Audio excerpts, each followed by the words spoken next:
Muy bien, ustedes saben que estamos con la nueva serie del apóstol Pedro. Y no la puse la placa, pero ustedes se deben acordar hace unos 2 domingos atrás que era el tema de viendo la vida de Pedro. Primero vamos a hablar, los primeros mensajes vamos a estar hablando primero del mensajero y después del mensaje. Primero del mensajero porque Dios primero va a formar el vaso para poder llenarlo. Primero del mensajero porque necesitamos ver cómo Dios fue transformando la vida de ese hombre en los encuentros que Pedro tuvo con el Señor. Primero el mensajero porque ahí vamos a identificarnos nosotros como también Pedro era como nosotros. Y cómo Dios pudo hacer una obra majestuosa en su vida de tal manera que ese intrépido Pedro terminó siendo el gran evangelista, de hecho, de los apóstoles. Después vamos a ver el mensajero y allí, el mensaje, y allí nos vamos a integrar y sumergir en el libro de Primera Pedro, que ese va a ser el tema donde vamos a navegar sobre ese libro, y allí ya Pedro es distinto, es diferente, es otro. Y yo por eso en esta mañana quisiera hablar del milagro, del miedo al milagro. Este es el segundo encuentro que Pedro tiene con el Señor. Y yo quisiera empezar esto leyendo la palabra del Señor allí en Lucas, Mateo capítulo 20. Si me acompañan, nos ponemos de pie y vamos a leer en Mateo capítulo 14, verso 22.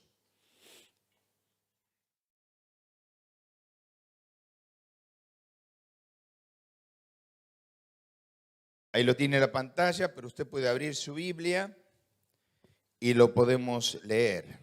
Dice así la palabra del Señor.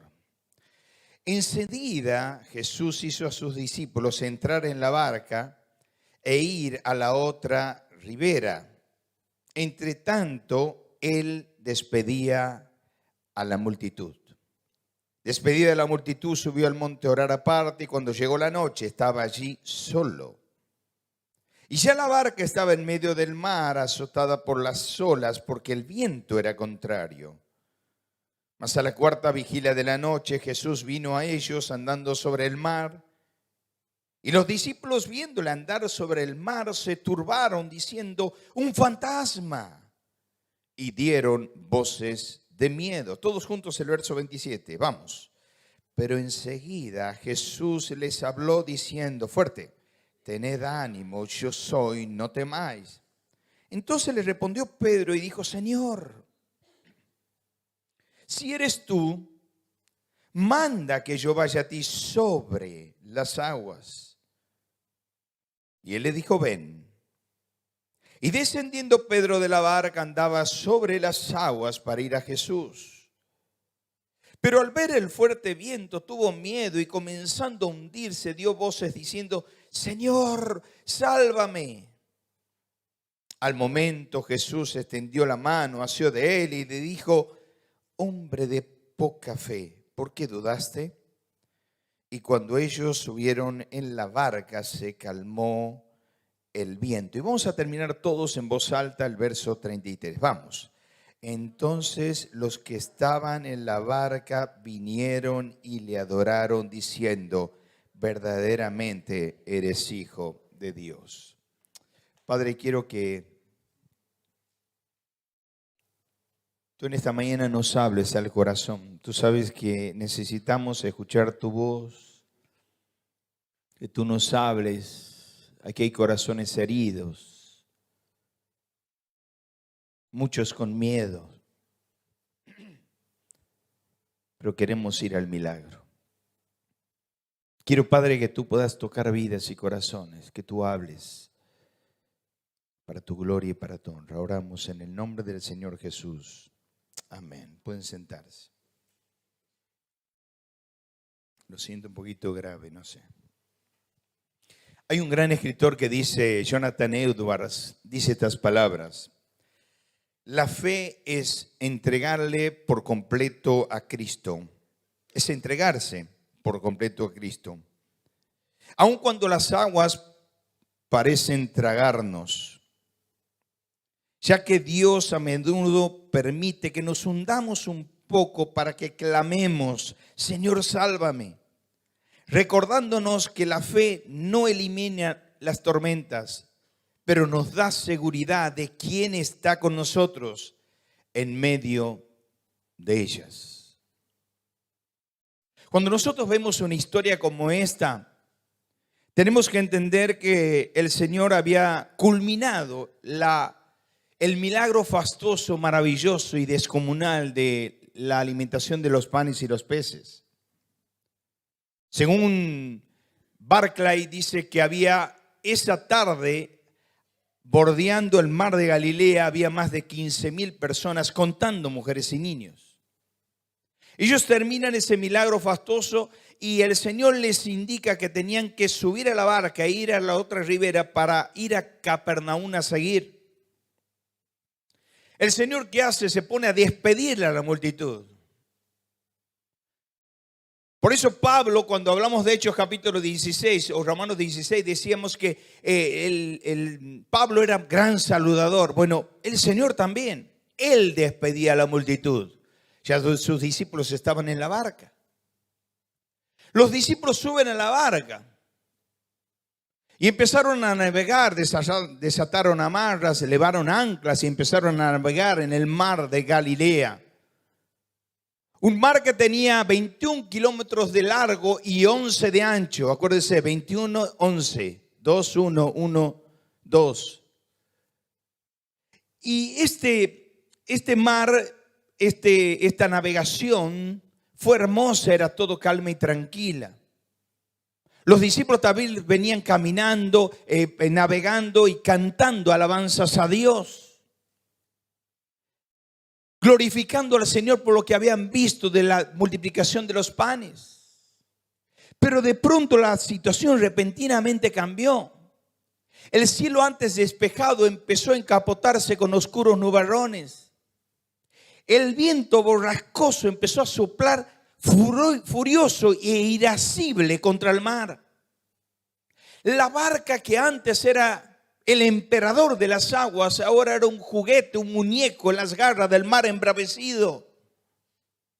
Los discípulos estaban con el rostro pálido, lívido. El solo pensamiento que la barca se hundiera era un puñal clavado en el corazón. De pronto, en medio de la noche, alcanzan a contemplar a una figura siniestra que se acercaba y gritaron: un fantasma, un fantasma, y dieron voces de miedo. Cuando se dieron cuenta era el Señor. Pedro es el único que dice: Señor, si eres tú, manda que yo vaya a ti sobre las aguas. Y el Señor le dijo: ven. Entonces Pedro saca su pie de las aguas y empieza a caminar 1 paso, 2 pasos, 3 pasos, 4 pasos en medio del mar. Pero Pedro empezó a mirar el viento, el fuerte viento, quitando la mirada del Señor, y en ese momento comienza a hundirse y grita de lo profundo de su alma: Señor, sálvame, sálvame. Y al momento, dice que el Señor asió de él, extendió la mano y le dijo: hombre de poca fe, ¿por qué dudaste? Y Pedro, cuando termina, baja el telón de la escena bíblica, se siente la voz de Pedro que dice: verdaderamente eres hijo de Dios. Ahora, mis hermanos, yo quisiera en primer lugar contemplar lo que es una prueba provocada. Usted fíjese por qué yo digo prueba provocada y por qué el Señor me pone a que yo diga eso. Porque dice que el Señor lo hace entrar en la barca, entre tanto Él despedía a la multitud. Y dice que el viento era contrario. ¿Para qué los hace entrar en la barca si el viento después iba a ser contrario? La prueba la provocó el Señor. Yo quiero primero ver un atributo de Dios y después la aplicación. Aquí vemos la soberanía de Dios en medio de la barca, por eso envía la prueba provocada. Dios no es sorprendido por la tormenta de nuestra vida, porque Él coloca esa tormenta para fortalecer tu fe. Por eso dice Martín Lutero, la soberanía de Cristo se muestra incluso en los vientos contrarios. Ahora, mis hermanos, ¿qué no hay mayor bendición o mayor entrega con el Señor, menor prueba? Ellos estaban cerca del Señor, estaban sirviendo al Señor. ¿Qué no cuando yo hago mi devocional todos los días me va a ir bien en la vida? Eso es religiosidad. ¿Qué no cuando más cerca de ti estoy, oro y clamo pero ¿por qué me pasan estas cosas? Hermano querido, yo quiero decirte algo. Ser espiritual no es una vacuna contra el dolor.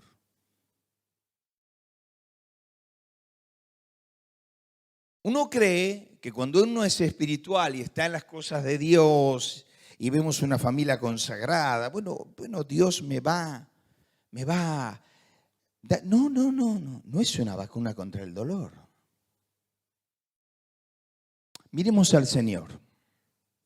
Lucas capítulo 3, el Señor Jesús emerge las aguas milenarias del Jordán.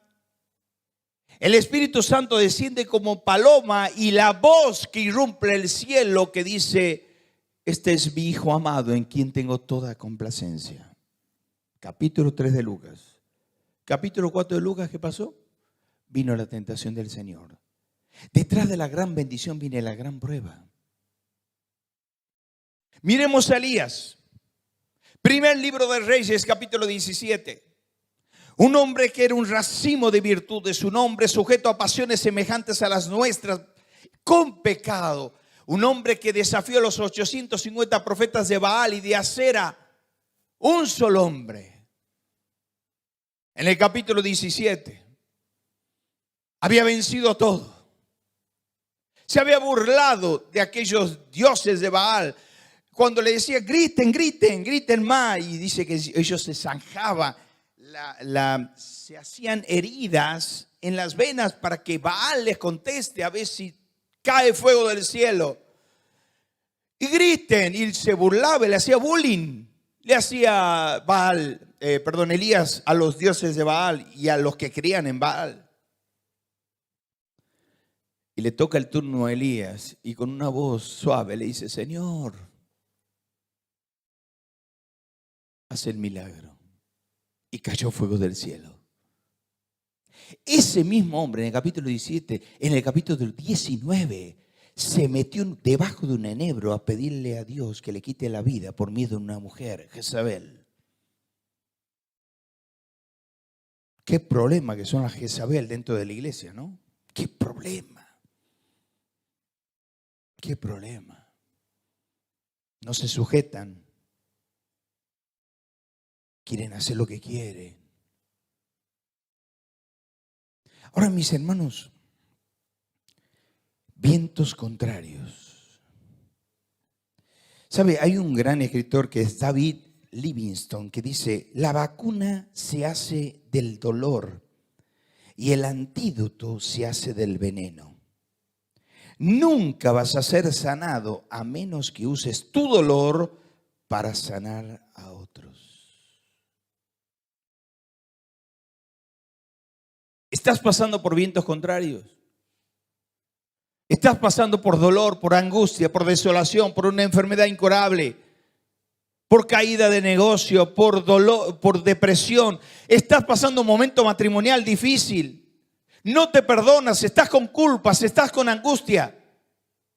La soberanía de Dios permite los vientos contrarios. Como hablaba con un matrimonio esta semana.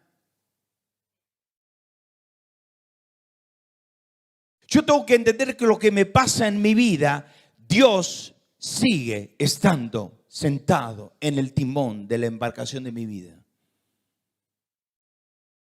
Por eso viene de lejos, del año, habrá sido 57 antes de Cristo. Lamentaciones, Jeremías escribiendo Lamentaciones 3:37, dice, ¿quién será aquel que diga que sucedió algo que el Señor no mandó? Todo lo que nos pasa en la vida, Dios lo permite. No te culpes más. Mensaje del domingo pasado. No te culpes más. En segundo lugar, en primer lugar me habla de una prueba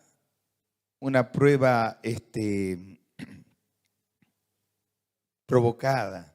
En segundo lugar, vemos una presencia pacífica. Y ya la barca estaba en medio de las olas, en medio del mar, azotada por las olas porque el viento era contrario. Mas a la cuarta vigilia de la noche vino a ellos andando sobre el mar, y los discípulos viendo andar sobre el mar gritaron, un fantasma, y dieron voces de miedo. Claro, yo quiero que usted se imagine un poquito. El reloj judío no es el reloj de nosotros. El reloj judío eran cada 3 horas y el día empezaba a las 6 de la tarde. Ayúdenme. Primera vigilia era de 6 de la tarde a 9 de la noche.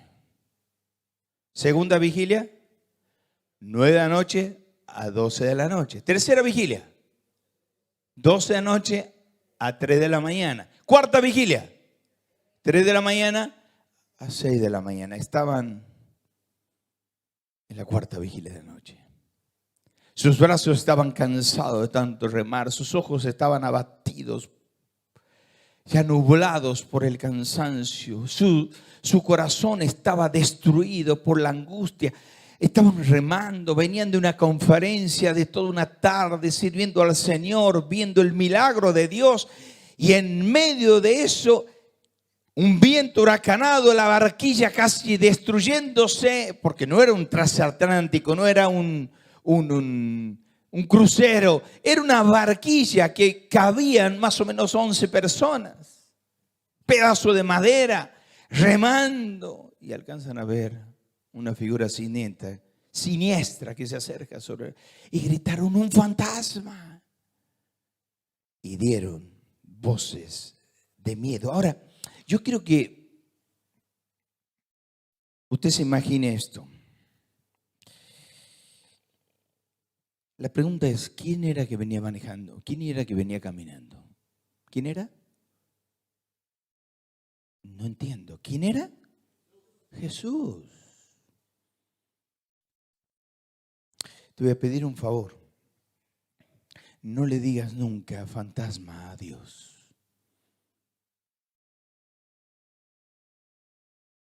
El fantasma del accidente, el fantasma de la angustia, el fantasma de la depresión, no es un fantasma, Dios lo envía, es Cristo, no es un fantasma, no es un fantasma. Quiero ver un atributo divino aquí también. Aquí vemos el atributo divino de la omnipresencia de Dios. ¿Por qué? Porque Cristo llegó en la cuarta vigilia de la noche, cuando parece que todo está perdido, cuando parece que ya no hay solución para mi vida. Nunca el Señor llega tarde. Yo siempre digo, 10 de la noche es el horario. Los impuntuales llegan 10:30, 11 menos 20. Los puntuales llegan 10 menos 20, 10 menos 10. Dios llega 10. ¿Por qué? Porque Él nunca llega tarde. Llegó a la cuarta vigilia de noche.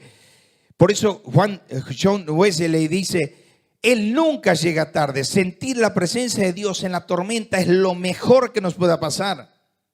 Eso significa el atributo de la omnipresencia, que no solo nos asegura que está en todo lugar, sino también que se acerca cuanto más lo necesitamos. ¿Cuántas veces has orado y crees que Dios no te escucha? No me escucha. Lo único que veo oscuros nubarrones. Lo único que veo angustia, no hay solución. ¿A dónde estás, Dios, que yo estoy orando? Yo elevo mi oración a Dios y pega en un cielo de bronce. No veo solución para mi vida. No veo que Dios se mueve. Hay una canción, a mí me encanta. Eduardo Foy era de nuestro tiempo. De nuestro tiempo. Y hay una canción que él solía cantar, que era, Dios está trabajando aunque yo no lo vea que está trabajando. Hay veces que no sentimos a Dios trabajar, pero Dios está obrando a tu favor. Dios sabe por qué te pasan las cosas. Dios sabe. Y muchas veces nosotros nos angustiamos. ¿Saben, mis hermanos? Dios no nos dejó la Biblia, mira esta frase,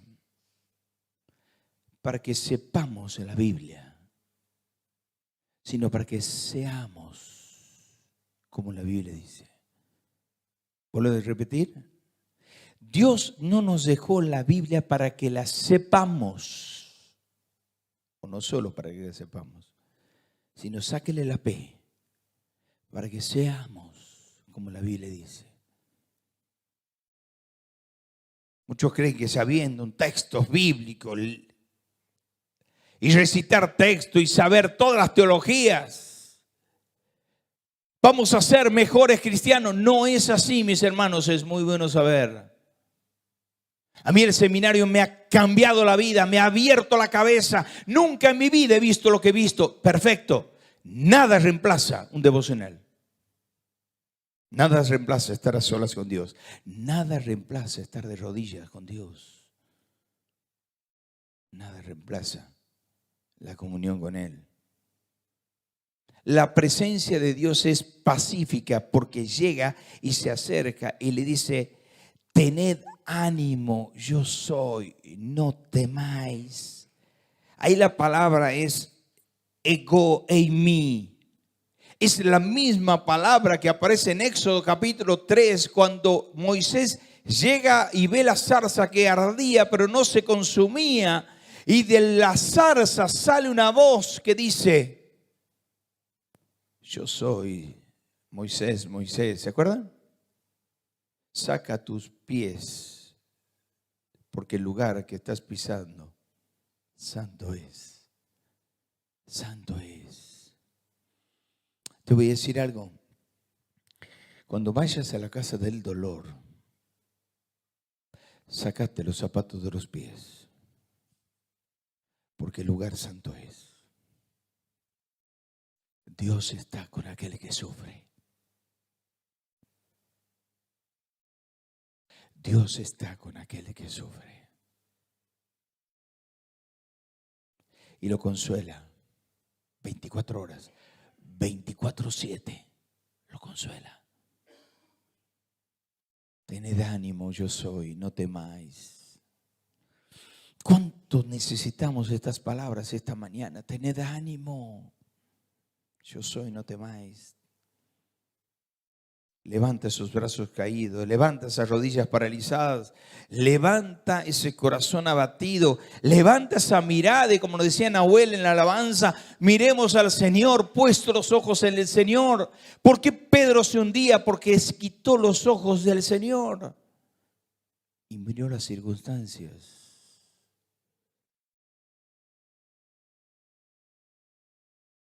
Termino. Pero déjame que te diga esto. ¿Usted se acuerda en 1 Pedro 4:12? No os ha sobrevenido tentación que no es humana. No seas sorprendido, se me mezcló con 1 Corintios 10:13, así cuando viene la senilidad es así. Primera Pedro 4:12 dice: no os sorprendáis del fuego de la prueba que os ha sobrevenido. Me confundí la palabra sobrevenido. Como si alguna cosa extraña os aconteciese, sino gozaos. ¿Por qué?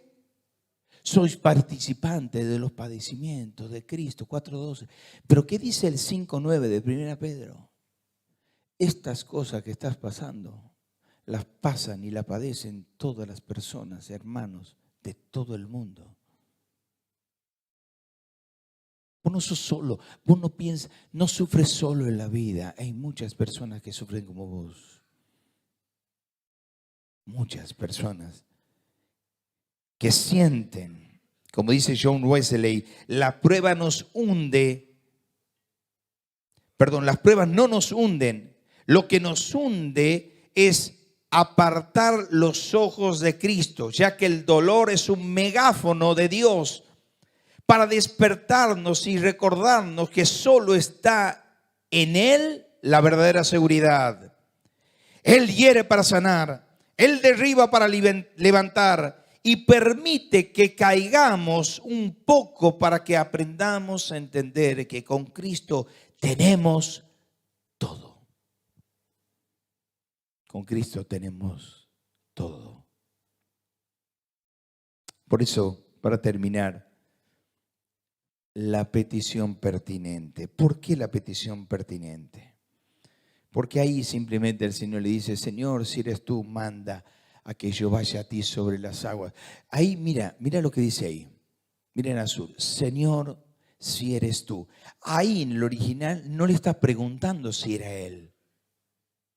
En el original es un afirmativo. Señor, ya que eres tú, manda que yo vaya a ti sobre las aguas. Y ahí la palabra está en imperativo, es un orden militar. Pedro le dice al Señor: si eres tú, manda. Tú eres el Señor del mar, manda que yo camine sobre las aguas. Y el Señor, ¿qué le dijo? Una sola palabra: ven.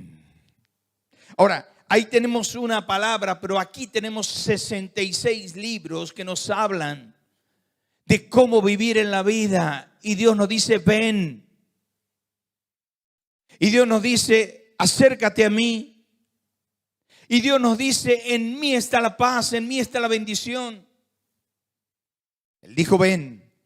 Y sale, habrá sacado su piecito, Pedro 45, 47, habrá calzado, y empezó a pisar un pie y el otro pie y el otro pie.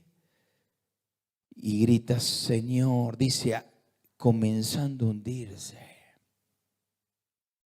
Gritó: Señor, sálvame. ¿Saben, mis hermanos? Muchas veces nos empezamos a hundirnos. Cuando nos comenzamos a hundir, tenemos que clamar. No cuando ya estamos hundidos.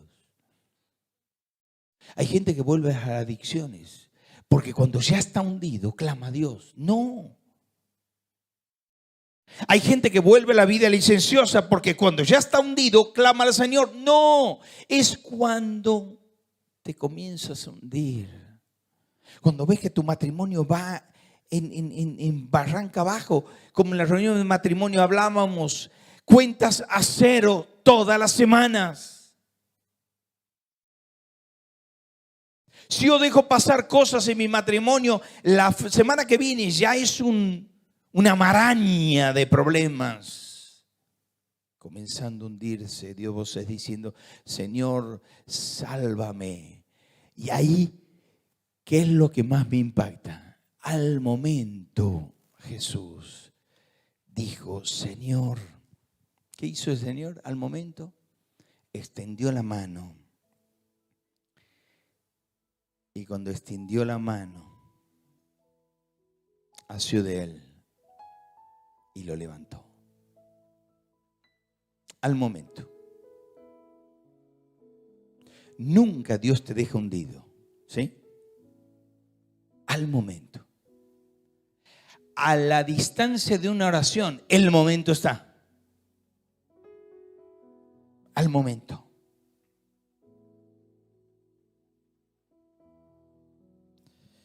Chesterton dijo, no le pides a Dios que guíe tus pasos, si no tienes la intención de mover tus pies.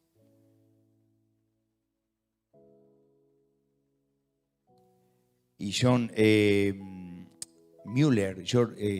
Mueller dijo estas palabras: llévame a donde tú quieras, pero quita toda atadura, excepto la que me une a ti. ¿Saben, mis hermanos? Hay muchas veces tenemos ataduras en el corazón, rencores, odios, reincidencias sobre el mismo tema. Si yo soy reincidente sobre el mismo tema, estoy teniendo problemas siempre sobre el mismo tema, es un problema tuyo. Hacete ver. ¿Qué atadura, como dice George Mueller, tengo? Tengo una atadura. No puede ser que yo viva cada 6 meses, viva el mismo episodio con mi marido, con mis hijos. Algo pasa en mí. Decía Pablo, el pecado está en mí. Decía David, Dios me concibió con pecado. Y Él lo levantó. Y termina diciendo verdaderamente, eres hijo de Dios. Miren, quiero terminar con este hombre. Aquí los historiadores saben que la Segunda Guerra Mundial empezó el 1 de septiembre de 1939 y terminó el 2 de septiembre de 1945. Duró la Segunda Guerra Mundial 6 años y 1 día. Y este hombre que usted ve en la foto, este hombre salvó, no le estoy viendo el nombre, Albert Battel, salvó a 240 judíos. Tenía todos los títulos habidos y por haber este hombre. Y era abogado, era soldado, era político. Pero él estaba en contra de los nazis. Estaba afiliado a los nazis para salvar a los judíos, pero estaba en contra. Era cristiano, Albert Battel. Y un día venían los nazis para matarlo. ¿Y qué hacer? Se mete en una cueva y le dice 2 palabras al Señor. Señor, protégeme. Señor, protégeme. Él no es, ¿no? Le dio por las duras, era rubio. Pero quería que usted se ubique. Y dice que en esa cueva, era una cueva sin puerta, empezó una araña a crecer, a extenderse, una tela araña. Y se extendió y se extendió y se extendió y se extendió. Se acercaron más de 40 nazis porque le estamos buscando a él, y alcanzan a ver una tela de araña y dice, aquí no hay nadie porque la tela de araña está intacta. Sigamos por otro lado. Y Dios le salvó la vida. Y él dice en un escrito, lo que es una simple tela de araña se convirtió en un muro para mí por 2 palabras que le dije a Dios. Señor, protégeme. ¿Saben, mis hermanos? Cuando yo le digo al Señor, Señor, sálvame, o Señor, protégeme, Dios te salva y te protege. No bajes los brazos. No digas, el Señor no me escucha. No desmerezcas la soberanía de Dios. Entiende que Dios te ama Y aunque hagas mucho más por Él, no te va a amar más. Ni hagas menos por Él, no te va a amar menos. Dios te ama por lo que sos. Lo ama más a Jesucristo, porque Él no tiene pecado. Pero Él te ama a través de Jesucristo y me ama a través de Jesucristo. Por lo tanto, en esta mañana vamos a orar de dos en dos.